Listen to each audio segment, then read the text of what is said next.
안녕하십니까. 오늘은 2025년 11월 21일 금요일입니다. 벌써 또 한 주가 다 지나갔습니다. 오늘도 난세영웅 흑영령을 아십니까? 60페이지부터 읽어보겠습니다. 특수한 지정학적 위치. 우리나라가 자리한 지정학적 위치도 특별하다. 쟁쟁한 강대국들이 주변에 포진하고 있는데 동으로는 일본과 미국, 서로는 중국, 북으로는 러시아가 그들이다. 이처럼 우리나라는 강대국들의 틈바구니에 끼인 형국이라 흔히 고래 싸움에 새우 등 터지는 격이 되기 쉬운 위치라 하여 좋지 않다는 식으로 바라보기도 한다. 물론 그러한 측면이 없잖아 있다. 자칫 강대국들의 전쟁터가 되거나 거래 대상이 될 위험이 있다. 우리가 일본의 식민지가 되었던 것은 당시 강대국들의 정치적, 군사적 거래가 한몫을 했고 분단이 된 것도 강대국들의 이해관계 때문이었다. 6.25 전쟁은 국제사회에서 한국전쟁, The Korea War로 지칭된다. 비록 북한의 남침으로 시작된 동족 상잔의 전쟁이지만 단순히 남북한만의 전쟁이 아니라는 것은 모두 알고 있다. 북한의 김일성 뒤에는 소련의 스탈린이 있었다. 전쟁이 나자 당시 미국의 메가더 장군과 친분이 있었던 이승만 대통령은 미국의 빠른 개입과 강력한 지원을 요청했다. 미국은 한반도의 공산화를 우려해 발빠르게 유엔의 안전보장이사회 소집을 요구했고 안전보장이사회는 회원국들로 이루어진 유엔군 편성을 결의했다. 그 결의에 따라 편성된 유엔군이 우리나라에 들어오게 됨으로써 6.25 전쟁은 국제전의 모습을 띠게 되었다. 한반도는 지금도 전쟁터가 될 위험이 다분하다. 강대국 미국과 중국의 패권 다툼 속에서 전쟁터가 될 위험이 도사리고 있고 양국 사이에서 우리의 정치적 입장이 곤란한 경우가 많다. 그러나 나는 한반도의 지리적 위치가 불리하다고만 생각하지 않는다. 오히려 6가지 어부지리 형국으로 외교만 잘하면 굉장히 유리한 위치에 있다고 본다. 첫 번째는 중국과 러시아 사이의 어부지리이고 두 번째는 중국과 일본 사이의 어부지리이며 세 번째는 러시아와 일본 사이의 어부지리이다. 네 번째는 미국과 중국 사이의 어부지리이고 다섯 번째는 미국과 러시아 사이의 어부지리이다. 마지막으로 여섯 번째는 미국과 일본 사이의 어부지리이다. 황새가 조개를 먹으려고 하면 조개가 오히려 황새의 부리를 꽉 물어 먹지 못하는 것은 물론이고 부리를 빼낼 수가 없다. 이럴 때 어부가 나타나 조개와 황새를 다 잡아간다는 것이 어부지리다. 이들 강대국 간에 대립이 생겼을 때 우리나라가 그것을 잘 이용하면 오히려 큰 이익을 얻을 수 있다. 단 그렇게 되기 위해서는 지혜로운 지도자가 필요하다. 외교적으로 유능하고 특히 나라를 잘 이끌어 갈 수 있는 지혜롭고 강력한 지도자가 나온다면 우리나라는 강대국을 컨트롤하고 리드할 수 있는 위치에 설 수 있다. 그렇지 못하고 마치 구한말의 고종 황제처럼 정세 파악도 제대로 하지 못하고 어느 한쪽만을 편든다든지 하면서 우유부단한 모습을 보이면 반대편 나라의 공격을 초래하여 나라가 위기에 처할 수도 있다. 우리나라는 이처럼 뛰어난 지도자를 요하는 묘한 위치에 자리하고 있다. 세계의 핵 한반도. 우리나라는 지정학적 위치뿐 아니라 전통적인 풍수지리적 측면에서도 아주 특이한 모습을 하고 있다. 우리나라를 중심에 놓고 세계 지도를 펼치면 좌측용의 위치에 일본과 미국 등이 위치한 아메리카 대륙이 있고 우백호 자리에 중국과 유럽 및 아프리카 대륙이 있어 좌우로 날개처럼 우리나라를 감싸고 있다. 한반도 아래쪽을 보면 제주도에서 시작하여 대만, 필리핀을 비롯한 동남아시아, 호주 세력이 차례로 놓여 있어야 안산을 이루며 한반도를 보호하고 있다. 실제로 일본은 태평양에서 오는 쓰나미를 막고 안산에 해당하는 섬과 나라들은 적도 부근에서 발생하여 북상하는 태풍을 차례로 가로막아 그 세력을 약화시켜 한반도를 보호하는 구실을 한다. 말하자면 한반도는 지구의 자궁과 같은 형세를 갖추고 주변으로부터 보호를 받는 완벽한 천하대명당의 풍수적 위치에 놓여 있다. 자궁은 새 생명을 잉태하고 자라게 하며 세상으로 내보내기 전 준비하는 자리이다. 또 한반도는 지구의 핵이다. 지구의 기운인 지기가 가장 강력하게 집중된 곳이다. 인삼 가운데 고려 인삼의 약효가 가장 뛰어난 것도 한반도의 땅 기운 때문이다. 우리나라 토종 식물이 강한 생명력을 가지고 있다는 것은 외국 사람들도 인정하는 사실이다. 한반도에서 태어난 한민족 역시 그렇다. 한민족은 세계 어디를 가도 강한 생활력과 부지런함으로 잘 살아나간다. 핵은 절대 크지 않다. 중국이 오랫동안 세상의 중심이라는 중화 사상에 젖어 자신들을 중심에 놓고 주변 민족들을 오랑캐로 여겨왔으나 사실상 큰 나라는 핵이 될 수 없다. 이렇게 한반도가 묘한 지정학적 풍수적 위치에 자리한 것은 이유가 있다. 그것은 세계 역사에 장차 한민족이 맡게 될 사명 때문이며 그 민족을 이끌 지도자가 나타날 자리이기 때문이다.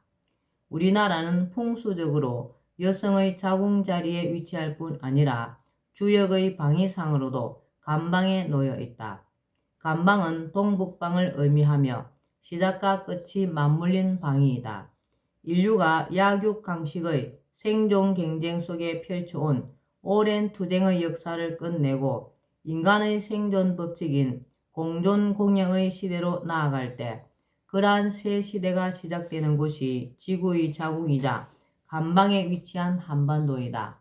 마치 호랑이가 고슴도치를 삼켰다가 다시 내뱉을 수밖에 없는 것처럼 긴 역사를 거쳐오는 동안 비록 숱한 외침을 받고 이민족의 지배를 받는 수모도 당했으나 마침내 이 땅을 지키고 도로 찾을 수 있었던 것도 이 땅과 한민족이 부여받은 소명이기 때문이다. 우리 선조들은 한반도 위쪽 끝과 아래쪽 끝에 있는 산 이름에 한민족의 소명을 넣어 놓았다. 북쪽에 있는 백두산은 백이민족이 우두머리가 되는 산이란 뜻이다.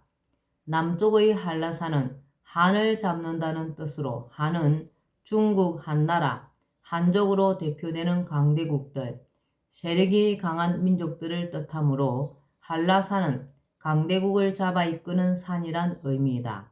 말하자면 백두산과 한라산은 백이민족인 한민족이 세계의 어뜸이 되어 강대국들을 이끌어 나가는 민족이 될 것이라는 예언이자 한민족의 소명을 담은 이름이다. 역학이나 풍수지리, 성명학과 같은 동양 학문에는 천지인에 관한 우주적 천리가 들어있다. 한국이 세계 지도국이 될 것. 21세기에는 우리 민족과 한국이 세계를 이끌어가는 지도국이 될 것이라고 예언하거나 그렇게 되어야 한다는 사람들이 많다. 역사 연구라는 방대한 저서를 남긴 영국의 역사학자 아놀드 토인비는 1973년 1월 1일 동아일보와의 인터뷰에서 21세기에 세계가 하나 되어 돌아가는 날이 온다면 그 중심은 동북아시아일 것이며 그 핵심 사상은 한국의 홍익인간 사상이 되어야 한다고 확신한다고 말했다. 조선 중기의 학자로 풍수학의 대가였고 역학, 천문 등의 조예가 깊었던 격암 남사구가 남긴 격암유록에는 섬 같기도 하고 아닌 것 같기도 한 곳에서 사람 같기도 하고 아닌 것 같기도 한 신인이 출연하여 지상낙원을 건설한다. 세상 사람들이 이 성스러운 임금을 보고도 알지 못하니 한심한 일이다 라고 나와 있다. 섬 같기도 하고 아닌 것 같기도 한 곳은 두만강과 압록강에 의해 대륙에서 분리되어 있는 듯하여 섬 같기도 하면서 섬이 아닌 한반도를 지칭한다. 인도의 시성 타고르는 일본을 방문했을 당시 동아일보 기자로부터 한국 방문을 요청받았는데 응할 수 없자 이에 미안한 마음을 대신하여 동방의 등불이란 시를 지어 주었다고 한다. 그 시에서 타고르는 일찍이 아시아의 황금 시기에 빛나던 등불의 하나인 코리아, 그 등불 다시 켜지는 날 너는 동방의 밝은 빛이 되리라 하고 노래하며 우리나라가 동방의 밝은 빛이 될 것이라 하였다. 또 독일의 사상가이자 신지식의 대가이며 인지학의 창시자인 루돌프 슈타이너는 인류 문명이 크게 바뀌는 전환기에는 새로운 삶의 방식을 제시하는 성배의 민족이 반드시 나타나게 되어 있다. 그 민족은 개인적으로나 집단적으로 영성을 지닌 민족으로 외세의 침략과 내부의 억압으로 인하여 삶과 세상에 대해 꿈과 이상을 마음속에 가진 민족이다. 로마가 지배하던 지중해 문명시대의 전환기에는 그 성배가 유대 민족에게 있었다. 그러나 그때보다 훨씬 더 근본적 전환기가 될 현 시대에는 그 민족이 극동아시아에 있다. 그 민족을 찾아라고 제자들에게 말했다고 한다. 제자들 가운데 일본인이 있었는데 그는 일본과 한국의 역사를 연구한 후에 그 민족이 한국인이라고 결론 내렸다고 한다. 이 외에도 한민족과 우리나라가 세계를 선도해 갈 것이라는 많은 예언이 있고 그것을 환상으로 보는 사람도 있다. 그들은 우리나라에 대해 특별히 잘 알지도 못하는 상태에서 그렇게 예언하거나 보는 것으로 전해지고 있다. 우리 민족은 뛰어난 두뇌와 홍익인간이라는 고귀한 정신세계를 가지고 세계를 주도해 갈 수 있는 능력과 자질을 갖추고 있으며 우리나라 또한 지정학적, 풍수지리적 면에서 특수한 조건을 갖추고 세계를 바꿀 수 있는 핵으로 준비되어 있다. 이러한 사항은 보이지 않는 세계에서 주도한 일이며 세계의 유명한 학자나 예언가들이 한국이 장차 세계의 중심국으로 미래를 이끌어갈 나라임을 예언하고 있는 것도 모두 보이지 않는 세계가 작용하는 까닭이다. 물론 나는 오래전 이미 우리 민족의 소명을 알고 있었다. 그런데 소명을 펼쳐야 할 시기가 지금인 것은 이 시대가 윤리와 도덕이 땅에 떨어지고 동물의 생존 법칙인 약육강식 원리가 인간 세배를 지배하여 그대로 두어서는 아비규환이 될 수 있을 뿐 아니라 인간의 이기심으로 인해 지구 환경이 회복되기 어려운 수준으로 파괴되기 일보 직전에 놓여 있기 때문이다. 인터넷의 발달로 말이나 글, 영상이 순식간에 전 세계로 전달될 수 있는 기술적 여건이 되어 전하고자 하는 것을 온 세상에 쉽게 전할 수 있는 것도 이 시기가 소명을 수행할 적기임을 말해준다.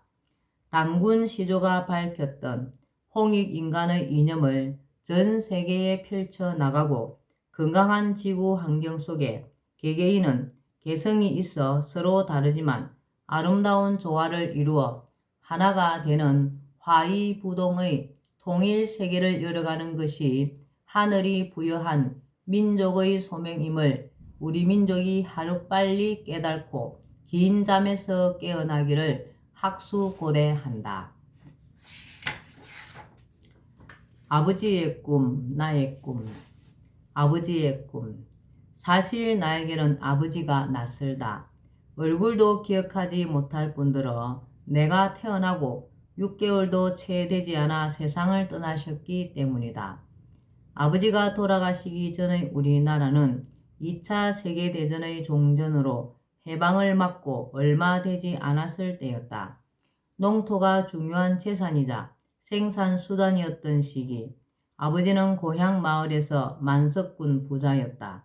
논밭은 소작을 주어 소작인이 농사를 지었다. 당시 소작농들은 열심히 땀 흘리며 농사를 지어봐야 소출의 절반을 지주에게 내야 해서 보릿고개가 오는 시기쯤이면 한 끼 끼니를 걱정해야 할 정도로 생활이 힘들었다. 아버지는 그런 소작인들을 안쓰럽게 생각하셨던지 그들에게 땅을 나누어 주셨다고 한다. 당시 정황을 그려보면 일이 이렇게 진행되었던 것 같다. 아버지가 땅을 소작농에게 그냥 나누어 주고 있다는 이야기는 삽시간에 이웃 마을들에까지 퍼져갔다. 소문을 들은 지주들이 달려와서 아버지를 말렸지만 아버지는 듣지 않고 그대로 밀고 나갔다. 그렇게 되자 다른 소작농들이 동요하기 시작했다. 자신들에게도 땅을 달라고 지주들에게 요구하기 시작한 것이다. 다급해진 지주들은 아버지를 공산주의라고 고발했다. 공산주의 사상에 물들어 사회 질서와 건전한 풍토를 망가뜨리고 있다는 것이었다. 결국 아버지는 체포되어 투옥됐고 대부분에서 사형 선고를 받고 서울 행무소에 수감되었다. 아버지는 수감 중에도 세상의 변화를 꿈꾸셨던 것 같다. 자신이 못다 이룬 꿈을 허경영이라는 이름으로 나에게 남겼었으니 말이다. 아버지는 선하고 의로운 분이셨다고 생각된다. 얼마든지 편하게 떵떵거리며 살 수 있었으나 힘들게 사는 가난한 사람들의 처지를 생각하며 그들도 인간답게 살 수 있는 조건을 만들어 주려고 하셨다고 생각된다. 자신이 가진 이로운 것을 남을 위해 베푼다는 의미의 자리이타의 행을 몸소 실천하셨다고 여겨진다. 그러나 아버지의 이러한 좋은 뜻과 행동은 당시 좌우의 이념 대립과 혼란 속에서 오히려 생을 마감시키는 것으로 끝나고 말았다. 만약 아버지의 생각과 실천이 용인되는 사이였다면 아버지는 아마 고향 마을에서 덕망 있는 사람으로 추앙받으며 마을 사람들에 의해 마을 어귀에 공덕비가 세워졌을지도 모른다. 오늘은 여기까지만 읽겠습니다. 오늘도 흑영령을 많이 부르고 알려서 하늘의 복을 짓는 행복하고 뜻깊은 날 되시기 바랍니다. 감사합니다. 흑영령, 흑영령, 흑영령.